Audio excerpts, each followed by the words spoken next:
कुठपर्यंत आले का? अंजनगाव सुरजी येथे आपल्याला माहित आहे 2 FIR झाले आहे. हळूहळू याची व्याप्ती खूप वाढत चाललेली आहे. शाळेचे फर्जी दाखले देणे, जो व्यक्ती अस्तित्वात नाही त्याच्या नावाने जन्म प्रमाणपत्र मिळवणं. आता माझं लक्ष अमरावती शहर आहे. पुढचा 1 महिन्यात मी अमरावती शहरात 5,000 लोकांनी जे इथले असूच शकत नाहीत, पण त्यांनी जे 50 वर्ष 60 वर्ष 70 वर्ष 40 वर्ष वयातला माणूस मग आतापर्यंत करत काय होता. तर अमरावती शहरात आता FIR दाखल झालेले आहे.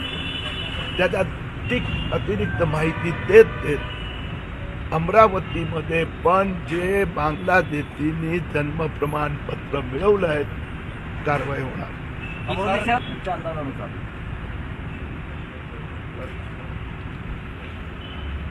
हे जे 5,000 लोक जे आहेत, पहिला माझा मुद्दा असा आहे ना, आतापर्यंत कुठे होतात तुम्ही? जे मी प्रूफ बघितलेले आहेत, तो 20 वर्षाचा 22 वर्षाचा 24 वर्षाचा एक पण, तो 40 वर्ष 50 वर्ष 60 वर्ष 70 वर्ष या